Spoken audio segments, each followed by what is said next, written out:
1979년 강릉역 서울행 기차를 타기 직전이었습니다. 태수 씨, 다음 주면 우리 결혼이에요. 꿈만 같아요. 정희 씨, 어디 가지 말고 딱 여기서 기다려요. 행복하게 해줄게요. 혼인 신고를 하러 가던 그날, 약혼자는 낯선 남자들에게 끌려가듯 사라졌습니다. 18년 동안 정희는 그를 기다렸어요. 죽은 줄만 알았던 그 사람이 살아있다는 걸. 그것도 완전히 다른 이름으로 다른 사람의 남편이 되어 있다는 걸 알게 된 건 1997년 가을 경복궁에서였습니다. 태수 씨 맞죠? 저를 잘못 보신 것 같습니다. 전 박철민입니다. 18년 만에 마주한 그 남자의 눈빛 속에는 무엇이 담겨 있었을까요? 사연 시작 전에 무료로 할 수 있는 구독과 좋아요 부탁드립니다. 1979년 봄, 강릉의 바닷바람은 유난히 포근했습니다. 항구 마을 골목길엔 아침마다 생선 굽는 냄새가 퍼지고 아이들의 제잘거림이 골목을 채우던 그런 평범한 시절이었죠. 윤정이는 그 마을에서 태어나고 자란 24살 초등학교 교사였습니다. 키가 작고 통통한 체구의 얼굴은 둥글둥글했지만 아이들을 대하는 그녀의 눈빛만큼은 언제나 맑고 따뜻했어요. 정희는 어머니와 단둘이 살았습니다. 아버지는 그녀가 7살 때 바다에서 돌아오지 못했죠. 어머니는 그 뒤로 남의 집 빨래를 해주며 정희를 키웠습니다. 손이 부르트고 허리가 굽어도 딸만큼은 제대로 가르쳐야 한다는 일념으로 버텼던 거예요. 정희는 그런 어머니의 마음을 알았기에 더욱 열심히 공부했고 마침내 사범학교를 졸업해 교사가 되었습니다. 그리고 지금 정희에게는 세상에서 가장 소중한 사람이 한 명 더 있었습니다. 바로 약혼자 한태수였죠. 태수는 27살로 정희보다 3살 위였습니다. 키가 크고 어깨가 넓었으며 무엇보다 눈빛이 정직했어요. 그는 항구에서 배를 관리하는 일을 했습니다. 손재주가 좋아서 고장난 엔진도 뚝딱 고쳐냈죠. 동료들 사이에서도 믿음직한 사람으로 통했습니다. 정희와 태수는 2년 전 친구의 소개로 만났습니다. 첫 만남은 어색했지만 두 번째 만남부터는 달랐어요. 태수는 정희에게 바다를 보며 이런 말을 했습니다. 저는 말 주변이 없어요. 그런데 정희 씨 앞에서는 자꾸 말을 하고 싶어집니다. 정희는 그 말에 얼굴이 빨개졌죠. 그렇게 둘은 자연스럽게 가까워졌고 1년이 지난 뒤 태수는 정희에게 청혼했습니다. 정희의 어머니도 태수를 마음에 들어 했어요. 성실하고 착한 사람이라고 했습니다. 결혼식은 다음 주로 잡혀 있었습니다. 소박하지만 따뜻한 결혼식이 될 예정이었죠. 정희는 매일 밤 잠들기 전 태수와의 미래를 상상했습니다. 작은 집이라도 좋으니 함께 살며 아침마다 밥을 지어주고 저녁엔 함께 산책하는 그런 평범한 삶 말이에요. 어느 봄날 저녁, 정희와 태수는 강릉 기차역 근처 다방에서 만났습니다.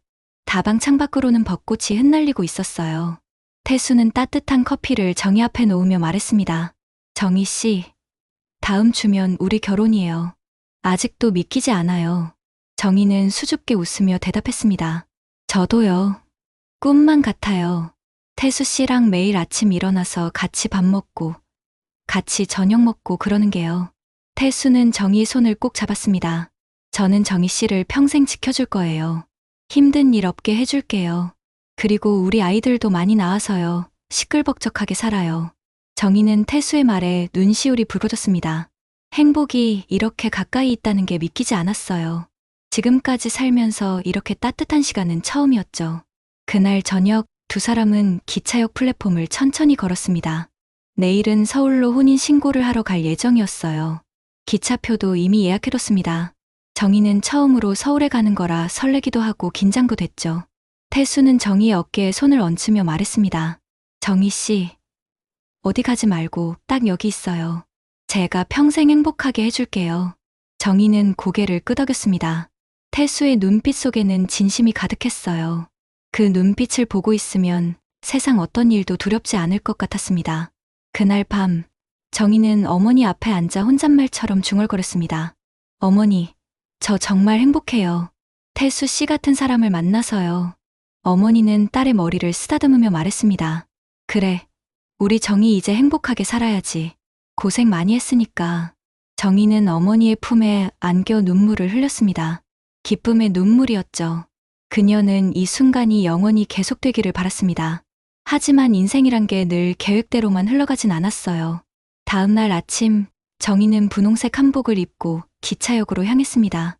태수는 감색 양복을 입고 플랫폼에서 기다리고 있었어요. 두 사람은 서로를 보자마자 환하게 웃었습니다. 이제 곧 서울로 가서 혼인 신고를 하면 진짜 부부가 되는 거예요. 하지만 그 순간 정희는 몰랐습니다. 이 평온한 봄날이 곧 산산조각 날 거라는 사실을요. 그들의 사랑이 시험에 들 거라는 걸. 그리고 이 순간이 마지막 행복한 기억이 될지도 모른다는 걸요. 강릉역 플랫폼은 아침 햇살로 환했습니다. 서울행 기차가 들어오기까지 아직 10분 정도 남아 있었어요. 정희는 분홍색 한복 치마를 가지런히 쓸어내리며 태수 옆에 섰습니다. 가슴이 두근거렸죠. 설렘과 긴장이 뒤섞인 그런 떨림이었어요. 태수는 정희의 손을 꼭 잡으며 말했습니다. 정희 씨, 오늘 서울 가서 혼인 신고하고 나면 우리 진짜 부부가 되는 거예요. 믿기세요? 정희는 수줍게 고개를 끄덕였습니다. 태수의 손은 크고 따뜻했어요. 그 손을 잡고 있으면 세상 무엇도 두렵지 않을 것 같았죠. 정희는 작은 목소리로 대답했습니다. 네, 태수 씨, 저도 너무 설레요. 어머니한테도 오늘 꼭 잘 다녀오라고 하셨어요. 두 사람은 플랫폼 벤치에 나란히 앉았습니다. 주변엔 서울로 가는 사람들이 제법 많았어요. 장사하러 가는 아주머니들, 학교에 다니는 학생들, 출장 가는 회사원들까지 다양한 사람들이 기차를 기다리고 있었죠. 그때였습니다. 갑자기 누군가 태수의 어깨를 툭 쳤어요. 태수가 고개를 돌리자 낯선 남자 두 명이 서 있었습니다. 한 명은 키가 크고 선글라스를 낀 남자였고, 다른 한 명은 회색 양복을 입은 중년 남자였어요. 회색 양복 남자는 태수를 보며 낮은 목소리로 말했습니다. 한태수 씨 맞습니까? 태수는 어리둥절한 표정으로 대답했습니다. 네. 그런데 누구십니까? 회색 양복 남자는 주머니에서 명함을 꺼내 보였습니다. 정희는 그 명함을 힐끗 봤지만 무슨 내용인지 알아볼 수 없었어요. 태수의 얼굴이 순간 굳어졌습니다. 회색 양복 남자는 다시 말했습니다. 잠깐만 이야기 좀 합시다. 중요한 일입니다. 태수는 고개를 저으며 말했습니다. 저 지금 급한 일이 있어서요. 다음에 찾아뵙겠습니다. 하지만 회색 양복 남자는 물러서지 않았습니다. 선글라스 낀 남자가 태수의 팔을 슬쩍 잡았어요. 강제는 아니었지만 거부할 수 없는 압박감이 느껴졌습니다. 태수는 당황한 표정으로 정희를 돌아봤습니다. 정희 씨, 저 잠깐만요. 금방 올게요. 정희는 불안한 마음에 태수의 옷깃을 잡았습니다. 태수 씨, 누구예요? 무슨 일이에요? 태수는 억지로 웃으며 대답했습니다. 아무것도 아니에요. 혹시 저 아는 분인 것 같아서요. 금방 돌아올게요. 여기서 기다리세요. 정희는 마음이 편치 않았지만 고개를 끄덕였습니다. 태수는 두 남자를 따라 플랫폼 끝쪽으로 걸어갔어요. 정희는 그들의 뒷모습을 바라보며 가슴이 두근거렸습니다. 무언가 잘못되고 있다는 예감이 들었죠. 시간이 흘렀습니다. 5분이 지나고 10분이 지났어요. 기차가 곧 도착한다는 안내 방송이 나왔습니다. 하지만 태수는 돌아오지 않았어요. 정희는 불안한 마음에 플랫폼 끝으로 걸어갔습니다. 하지만 그곳엔 아무도 없었어요. 태수도, 그 남자들도 모두 사라진 겁니다. 정희는 심장이 쿵쾅거렸습니다. 역 밖으로 뛰쳐나갔죠. 주변을 둘러봤지만 태수의 모습은 어디에도 보이지 않았어요. 정희는 외쳤습니다. 태수 씨, 태수 씨, 어디 계세요? 지나가던 사람들이 정희를 이상하게 쳐다봤지만 신경 쓸 겨를이 없었어요. 정희는 역 주변을 계속 헤맸습니다. 골목길도 뛰어다니고 다방 안도 들여다봤죠. 하지만 태수는 어디에도 없었습니다. 1시간이 지났습니다. 정희는 다시 역으로 돌아와 역무원에게 물었습니다. 저기요, 아까 여기서 양복 입은 남자 3명 못 보셨어요? 한 명은 선글라스 끼고요. 역무원은 고개를 저었습니다. 글쎄요, 사람이 워낙 많아서요. 혹시 기차 놓치셨어요? 정희는 대답도 하지 못하고 그 자리에 주저앉았습니다. 눈물이 주르륵 흘러내렸어요. 어떻게 된 일인지 이해할 수 없었습니다. 분명 금방 온다고 했는데 왜 사라진 걸까요? 정희는 경찰서로 달려갔습니다. 숨을 헐떡이며 신고했죠. 제 약혼자가 사라졌어요. 아까 역에서 이상한 남자들이 데려갔어요.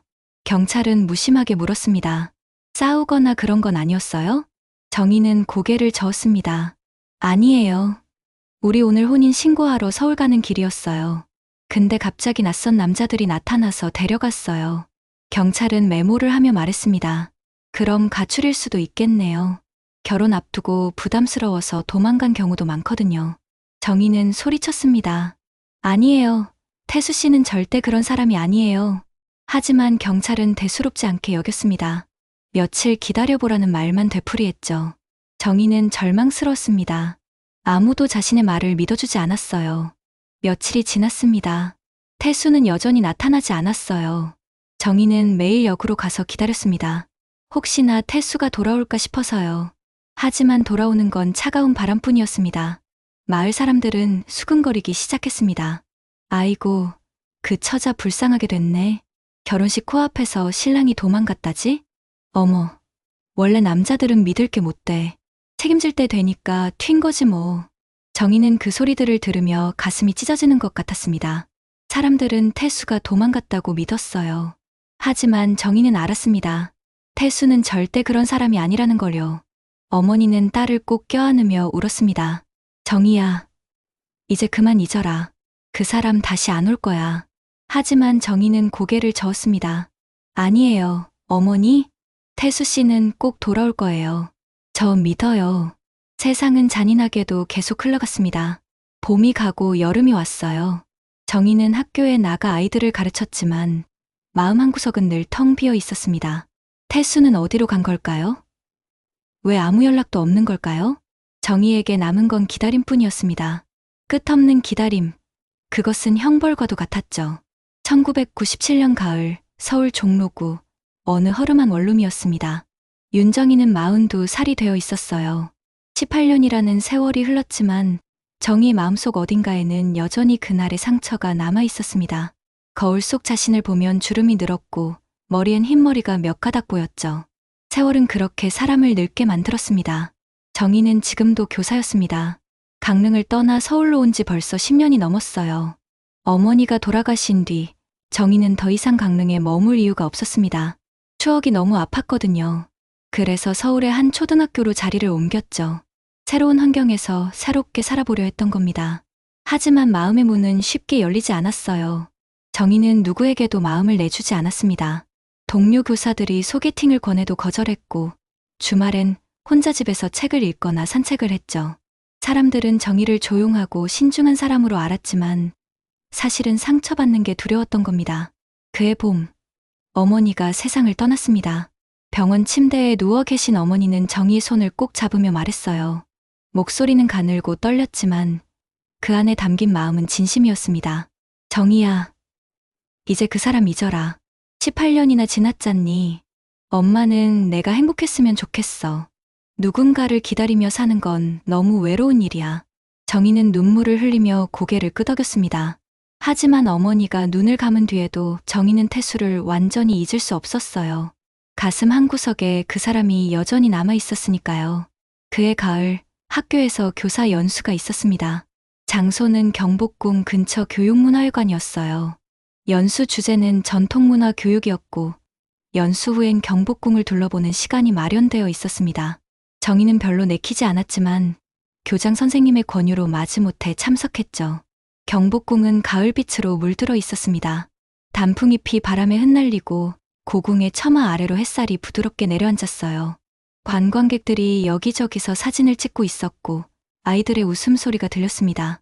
정희는 동료 교사들과 함께 천천히 궁을 둘러봤어요. 근정전 앞을 지나 경회로 쪽으로 걸어가던 중이었습니다. 정희는 문득 발걸음을 멈췄어요. 저 앞에 서 있는 남자의 뒷모습이 낯익었거든요. 키, 어깨의 넓이, 서 있는 자세까지 모든 게 태수와 똑같았습니다. 정희는 심장이 쿵쾅거렸습니다. 설마 하는 마음에 그 남자에게 다가갔어요. 남자는 아내로 보이는 여자와 10살쯤 된 아들과 함께 있었습니다. 아내는 명품 코트를 입고 있었고 아이는 깔끔한 교복 차림이었죠.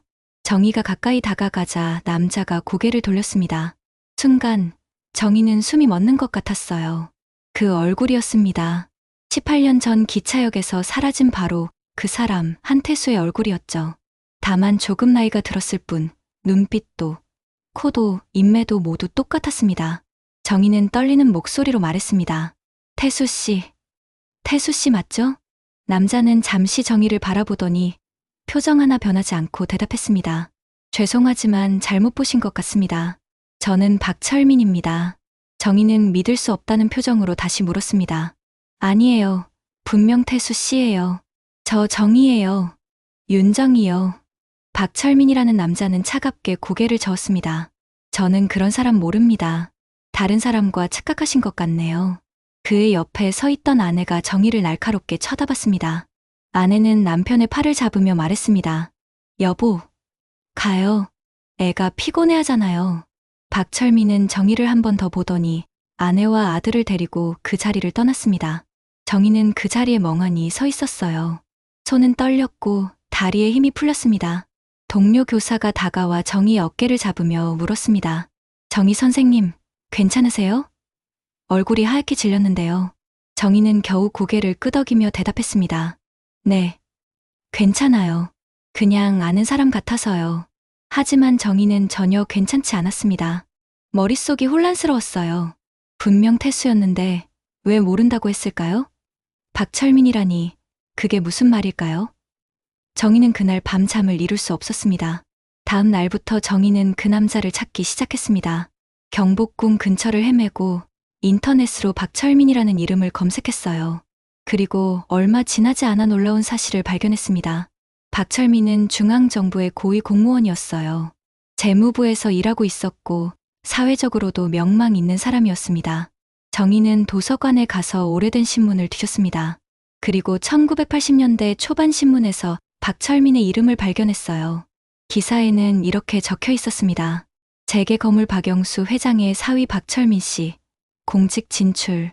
정희는 그 기사를 보며 손이 떨렸습니다. 재계거물의 사위라니요. 태수는 그저 평범한 항구 노동자였는데 어떻게 이런 사람이 된 걸까요? 정희는 더 깊이 파고들었습니다. 박철민이 다니는 직장 근처를 배회하기도 했고 그가 자주 가는 식당을 알아내기도 했죠. 어느 날 저녁 정희는 그가 퇴근하는 모습을 멀리서 지켜봤습니다. 박철민은 고급 승용차에 올라탔고 운전기사가 문을 열어줬어요. 정희는 자신이 초라하게 느껴졌습니다. 18년 전 그 사람과 지금의 이 남자는 너무나 달랐어요. 하지만 정희는 확신했습니다. 저 사람이 바로 한태수라고요.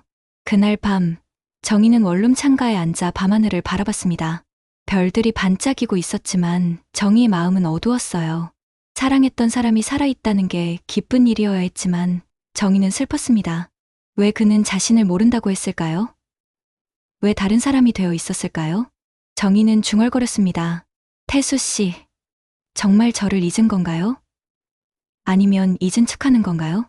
밤은 깊어갔고 정희의 눈에선 눈물이 주르륵 흘러내렸습니다. 정희는 며칠 동안 고민했습니다.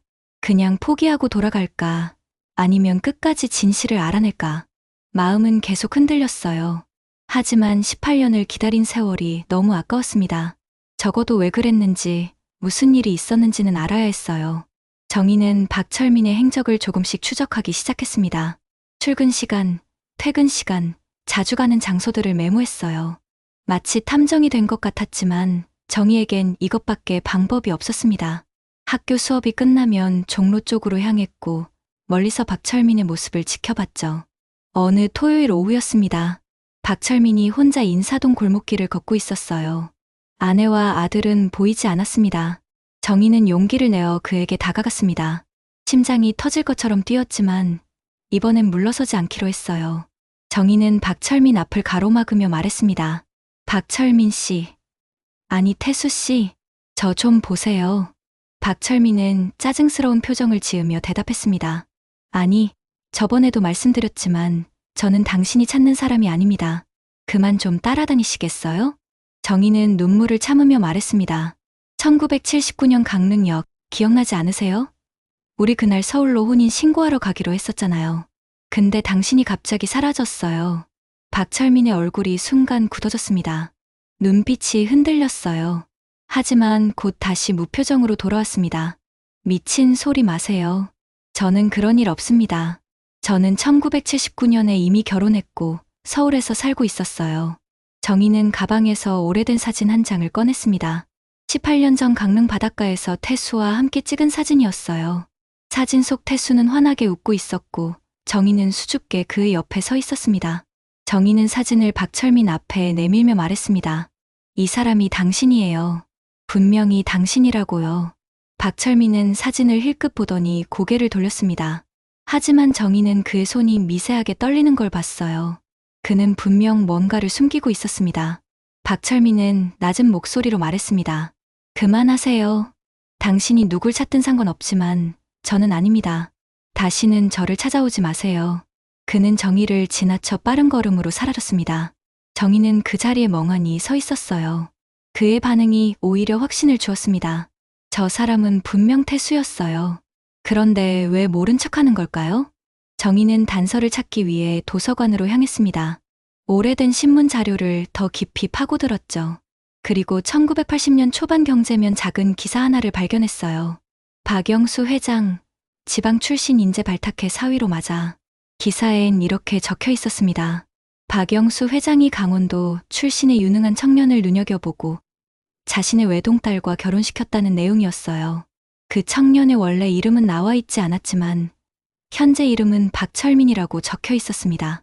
정희는 가슴이 철렁 내려앉았습니다. 강원도 출신, 1980년 초 결혼, 이름을 바꿨다는 점까지 모든 게 맞아떨어졌어요. 태수는 강제로 끌려가 다른 사람이 된 게 아닐까요? 정희는 더 조사했습니다. 박영수 회장이 누구인지, 어떤 사람인지 알아봤어요. 박영수는 건설업으로 큰돈을 번 재계 거물이었습니다. 정치권과도 깊은 인맥이 있었고 권력과 돈으로 무엇이든 할 수 있는 사람이었죠. 정희는 어느 날 밤 박철민의 집 근처까지 찾아갔습니다. 그는 강남의 고급 주택가에 살고 있었어요. 대문 앞에 선이 웅장한 저택이 보였습니다. 정희가 사는 작은 원룸과는 천지 차이였죠. 정희는 대문 밖에서 한참을 서 있었습니다. 그때 대문이 열리며 박철민이 나왔어요. 그는 정희를 보자 깜짝 놀란 표정을 지었습니다. 박철민은 다가와 낮은 목소리로 말했습니다. 여기까지 왜 온 겁니까? 제발 그만하세요.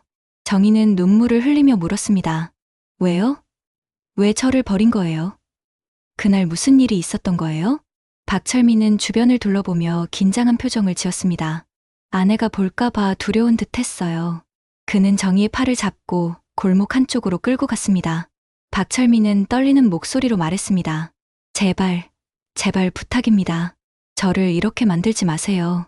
저는 이미 다른 삶을 살고 있어요. 정희는 그의 얼굴을 똑바로 쳐다봤습니다. 그의 눈엔 괴로움이 가득했어요. 정희는 물었습니다. 정말 저를 잊은 건가요? 우리가 함께했던 시간, 약속했던 미래, 다 잊은 거예요? 박철민은 고개를 떨구며 대답했습니다. 잊으려고 했어요. 하지만 잊을 수가 없었어요. 미안합니다. 정말 미안해요. 정희는 그 말에 온몸에 힘이 빠졌습니다. 그는 기억하고 있었던 거예요.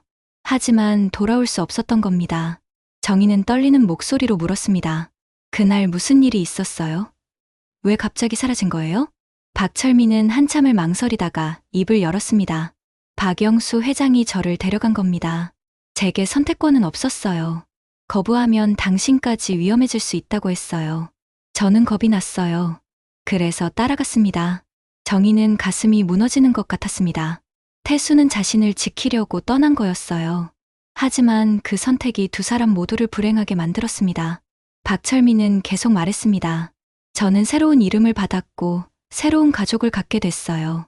과거는 모두 지워졌습니다. 돌아갈 수 없었어요. 미안합니다. 정희는 눈물을 닦으며 물었습니다. 지금은 행복한가요? 박철민은 대답하지 못했습니다. 그의 침묵이 모든 걸 말해줬어요. 그는 성공했지만 행복하지 않았습니다. 정희는 돌아서며 말했습니다. 이제 알았어요. 당신이 어떻게 살아왔는지요. 정희는 그 자리를 떠났습니다. 뒤돌아보지 않았어요. 박철민은 그 자리에 멍하니 서서 정희의 뒷모습을 바라봤습니다.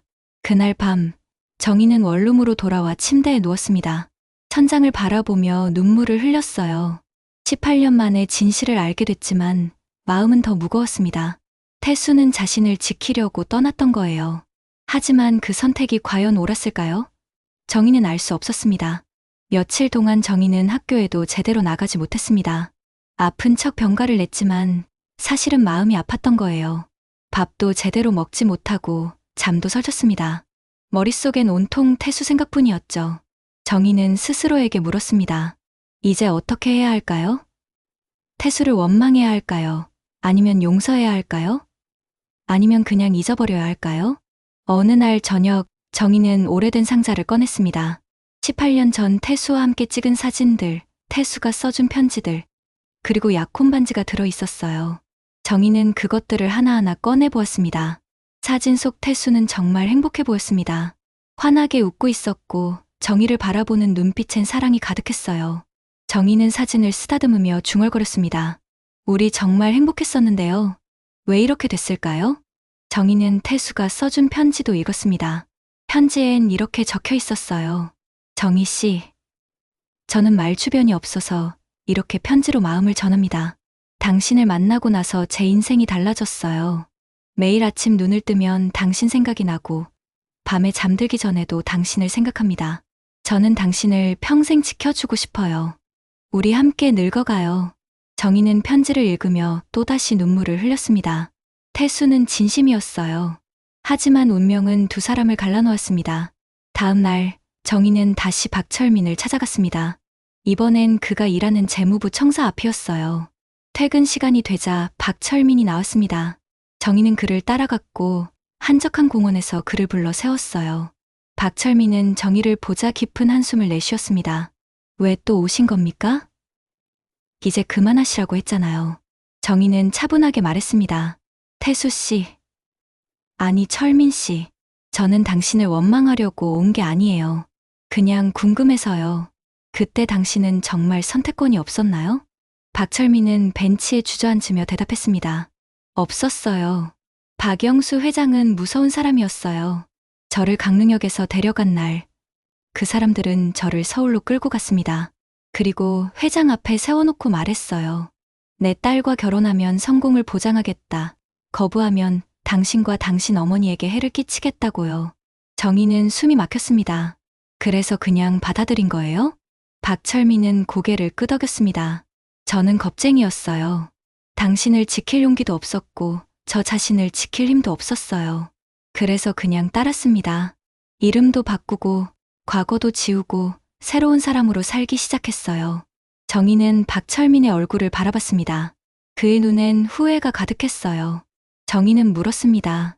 그럼 저를 생각한 적은 없었나요? 18년 동안 단 한 번도요?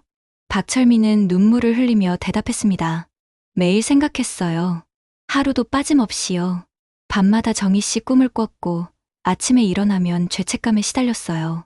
결혼식 날에도, 아이가 태어난 날에도, 승진한 날에도 저는 당신을 잊을 수 없었어요. 정희는 가슴이 무너지는 것 같았습니다. 태수도 고통받고 있었던 거예요. 18년 동안 겉으로는 성공한 삶을 살았지만 속으로는 괴로워하고 있었던 겁니다. 박철민은 계속 말했습니다. 저는 박영수 회장의 꼭두각시가 됐어요. 그 사람이 원하는 대로 살았습니다. 공부도 시키는 대로 했고 직장도 정해준 곳으로 갔어요. 결혼 생활도 행복하지 않았어요. 아내는 저를 사랑한 게 아니라 아버지가 선택한 사람이라서 받아들인 거예요. 정희는 조용히 물었습니다. 그럼 지금도 불행한가요? 박철민은 고개를 끄덕였습니다. 네. 불행합니다. 돈도 많고 지위도 있지만 마음은 늘 텅 비어 있어요. 제가 원한 삶이 아니거든요. 정희는 한참을 침묵했습니다. 그리고 천천히 입을 열었어요. 태수 씨, 저도 불행했어요. 18년 동안 당신을 기다리며 살았거든요. 다른 사람을 만날 생각도 하지 못했고 그냥 혼자 살았어요. 당신이 돌아올 거라는 희망 하나로 버텼습니다. 박철민은 정희의 손을 잡으며 말했습니다. 미안해요. 정말 미안합니다. 제가 용기가 없었어요.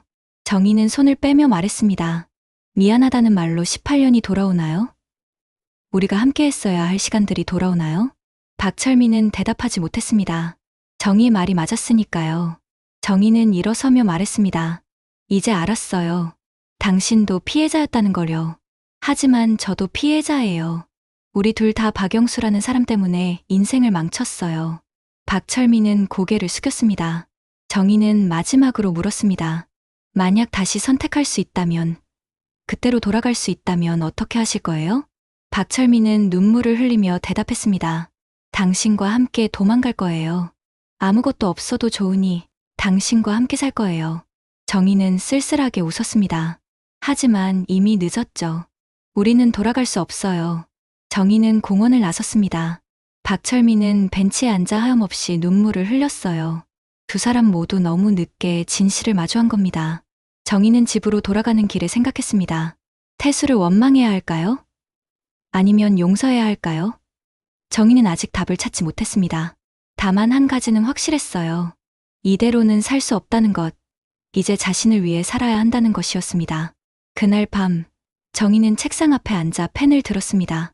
오랜만에 일기를 쓰려고 했어요. 하지만 첫 문장부터 막혔습니다. 무슨 말을 써야 할지 몰랐거든요. 18년 동안 쌓인 감정을 어떻게 글로 풀어낼 수 있을까요? 정희는 펜을 내려놓고 창밖을 바라봤습니다. 서울의 밤은 불빛으로 환했어요. 수많은 사람들이 각자의 삶을 살고 있었죠. 누군가는 행복하고 누군가는 불행했을 겁니다. 정희는 그 속에서 자신이 어디쯤 있는지 생각했어요. 며칠 후, 정희는 학교로 돌아갔습니다.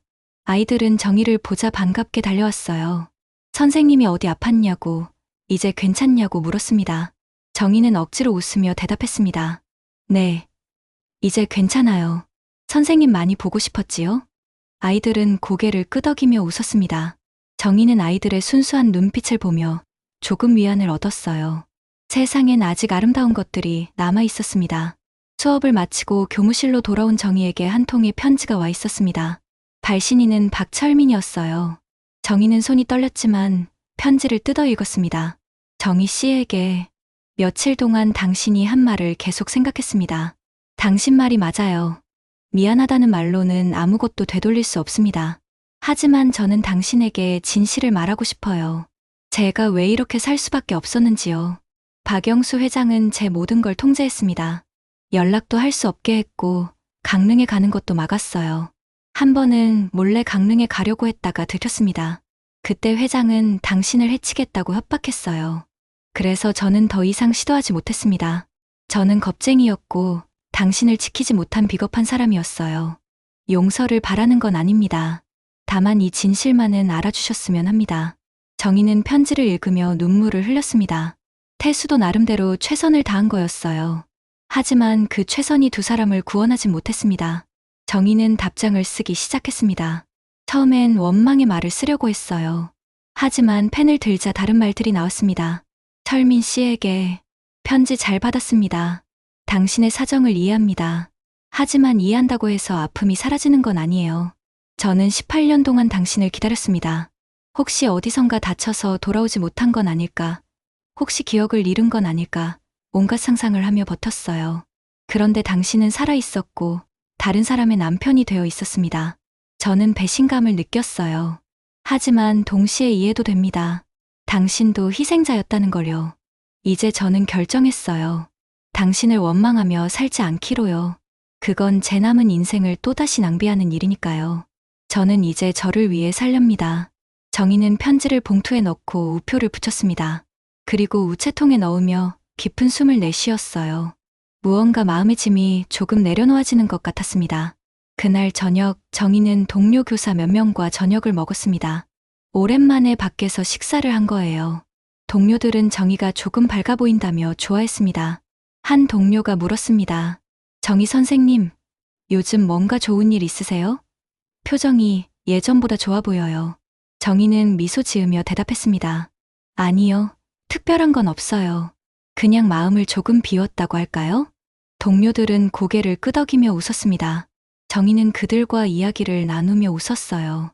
오랜만에 진심으로 웃는 것 같았습니다. 며칠 후, 박철민에게서 다시 연락이 왔습니다. 이번엔 전화였어요. 정희는 망설이다가 전화를 받았습니다. 여보세요? 전화 너머로 박철민의 떨리는 목소리가 들렸습니다. 정희 씨, 저예요. 편지 받았어요. 감사합니다. 정희는 차분하게 대답했습니다. 네, 별 말씀을요. 박철민은 잠시 침묵하다가 말했습니다. 저, 한 가지만 물어봐도 될까요? 정희는 대답했습니다. 네, 말씀하세요. 박철민은 조심스럽게 물었습니다. 당신은 이제 행복해질 수 있을까요? 정희는 잠시 생각하다가 대답했습니다. 노력해 볼 생각이에요. 쉽진 않겠지만요. 박철민은 안도하는 듯한 한숨을 내쉬었습니다. 다행이에요. 제가 당신의 인생까지 망치진 않았으면 좋겠어요. 정희는 말했습니다. 제 인생은 제가 책임질게요. 당신도 당신 인생을 잘 사세요. 박철민은 작은 목소리로 대답했습니다. 네, 그럴게요. 정희 씨, 정말 감사합니다. 그리고 미안합니다. 정희는 전화를 끊었습니다. 가슴 한편이 먹먹했지만 후회는 없었어요. 이제 정말 끝이라는 생각이 들었습니다. 그날 밤, 정희는 오래된 상자를 다시 꺼냈습니다. 태수와의 추억이 담긴 물건들이었어요. 사진, 편지, 그리고 약혼 반지. 정희는 그것들을 하나씩 손에 들고 마지막으로 바라봤습니다. 정희는 중얼거렸습니다. 이제 정말 보내줄게요. 고마웠어요, 태수 씨. 정희는 상자를 닫고 깊은 곳에 넣어뒀습니다. 버릴 순 없었지만 이제 더 이상 꺼내보진 않을 거예요.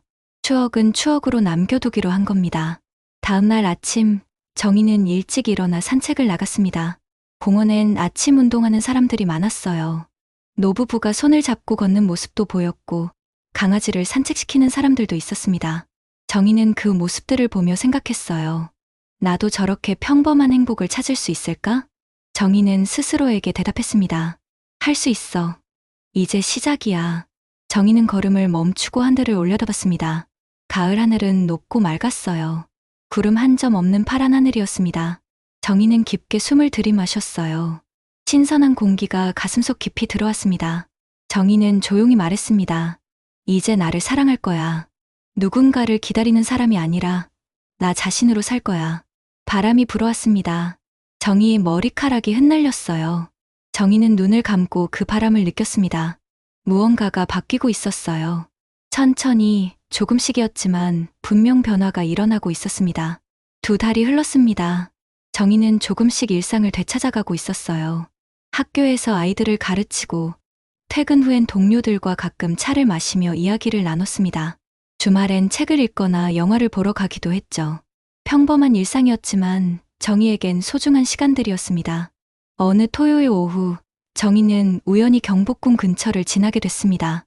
처음 박철민을 다시 만났던 그곳이었어요. 정희는 잠시 망설이다가 경복궁 안으로 들어갔습니다. 단풍이 절정을 이룬 시기였고 관광객들로 붐볐죠. 정희는 천천히 궁을 거닐었습니다. 경회로 연못가에 서서 물을 바라봤어요. 잔잔한 물결이 햇살을 받아 반짝였습니다. 마음이 조금 평온해지는 것 같았어요. 그때였습니다. 뒤에서 익숙한 목소리가 들렸어요. 정희 씨. 정희는 천천히 돌아봤습니다. 박철민이 서 있었어요. 혼자였습니다. 회색 코트를 입고 있었고 얼굴엔 피곤함이 역력했습니다. 정희는 담담하게 물었습니다. 여기 왜 오셨어요? 박철민은 잠시 망설이다가 대답했습니다. 당신을 찾아왔어요. 학교에 전화했더니 오늘 쉰다고 해서요. 혹시나 해서 이곳에 왔습니다. 처음 다시 만났던 곳이니까요. 정희는 고개를 끄덕였습니다. 그렇군요. 무슨 일이세요? 박철민은 정희 옆에 섰습니다. 두 사람은 나란히 연못을 바라봤어요. 한참 동안 아무 말도 하지 않았습니다.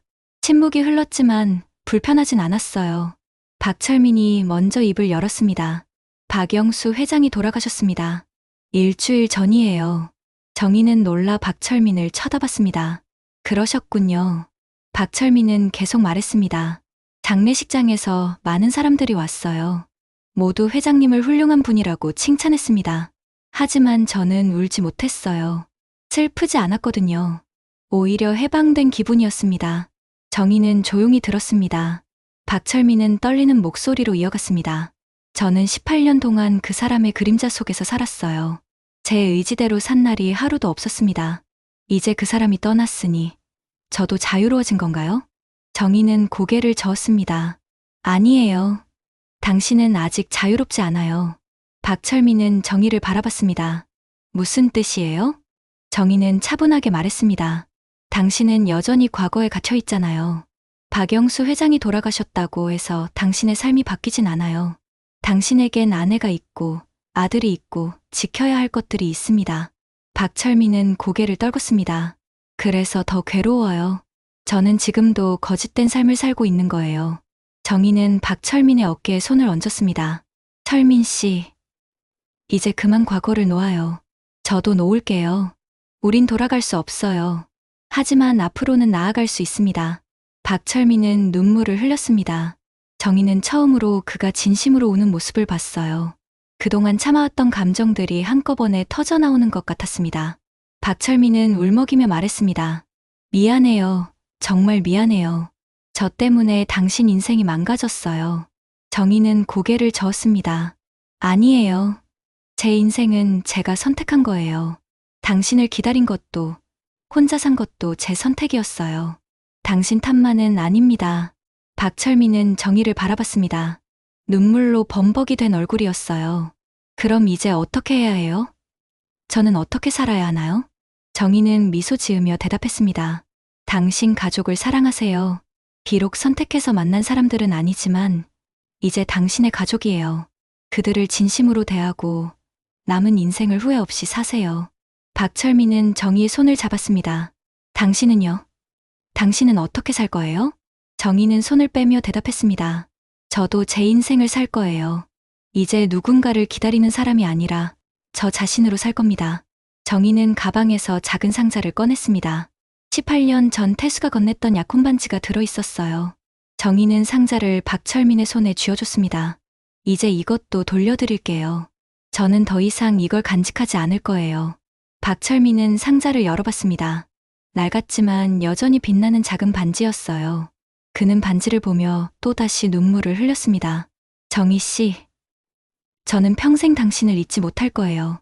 정희는 고개를 끄덕였습니다. 저도 당신을 잊진 못할 거예요. 하지만 이제 그 기억에 매달리진 않을 거예요. 추억은 추억으로 남겨두려고요. 두 사람은 다시 연못을 바라봤습니다. 바람이 불어 낙엽이 물 위로 떨어졌어요. 낙엽은 천천히 물결을 타고 흘러갔습니다. 마치 시간이 흐르는 것처럼요. 정희는 일어서며 말했습니다. 이제 가볼게요. 잘 지내세요, 철민 씨. 박철민도 일어섰습니다. 정희 씨, 마지막으로 한 가지만 물어봐도 될까요? 정희는 고개를 끄덕였습니다. 박철민은 조심스럽게 물었습니다.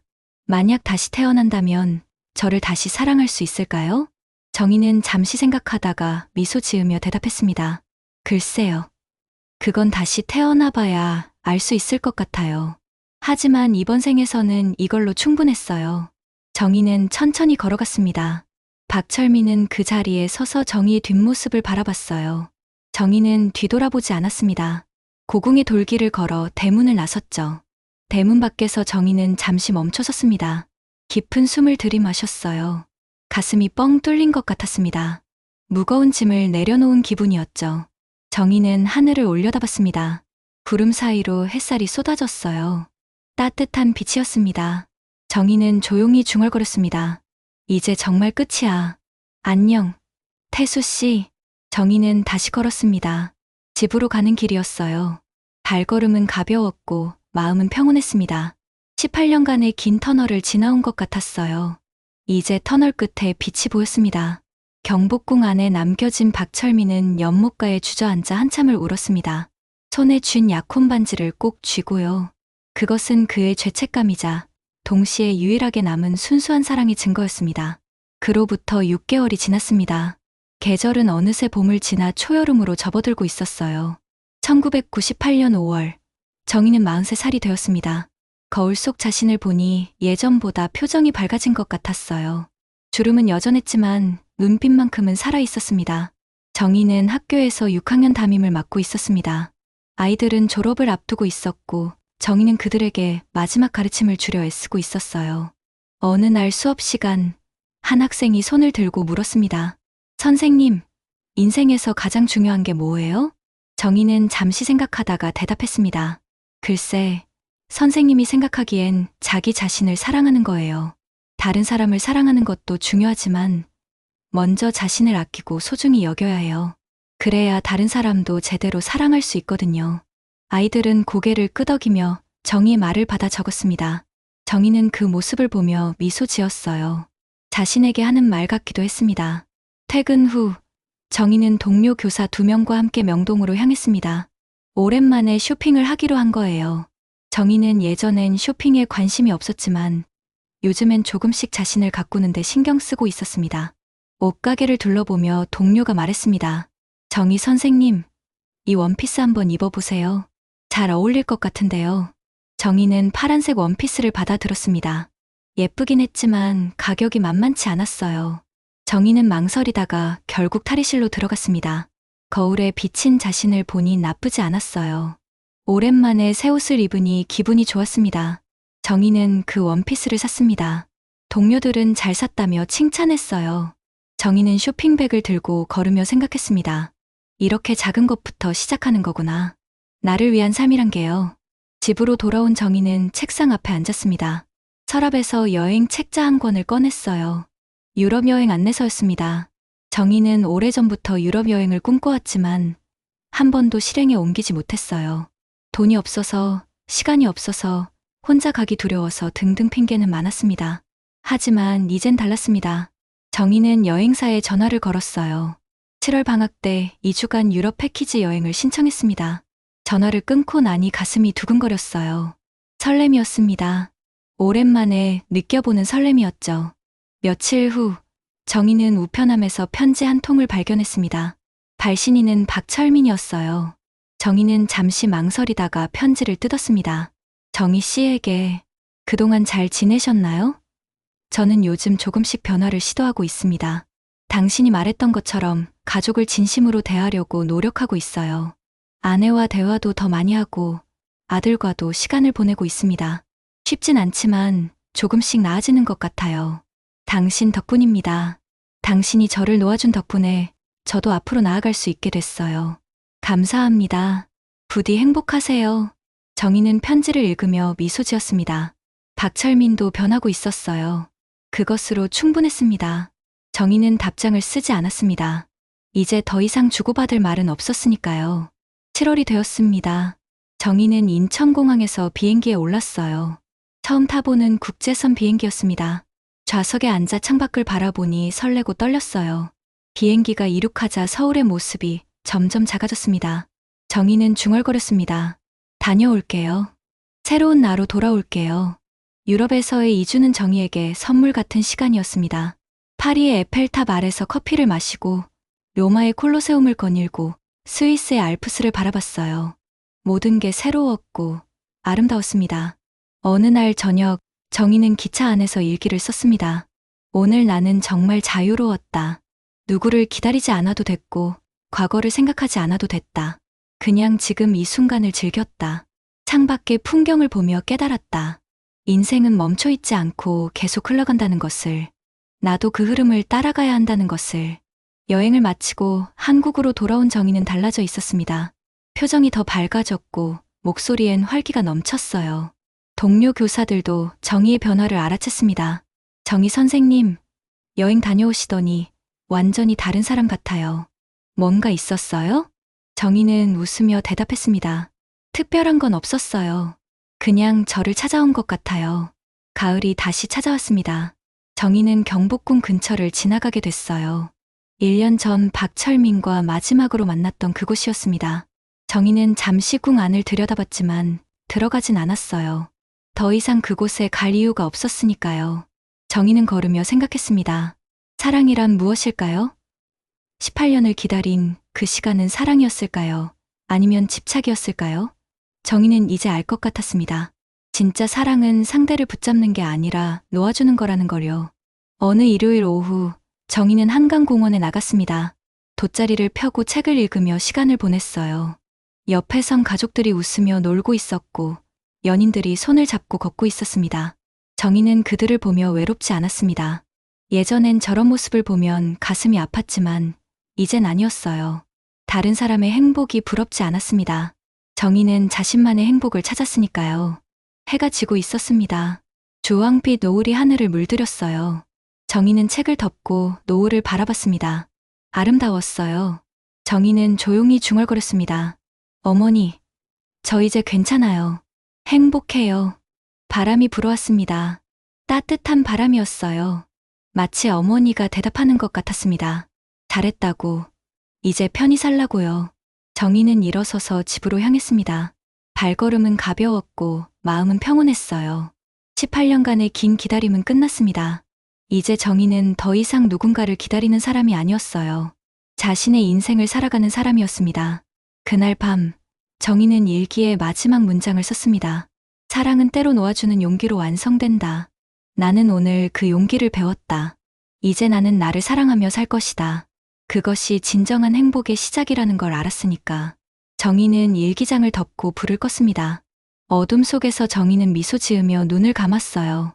내일은 또 새로운 하루가 시작될 겁니다. 정희는 그 하루가 기다려졌습니다.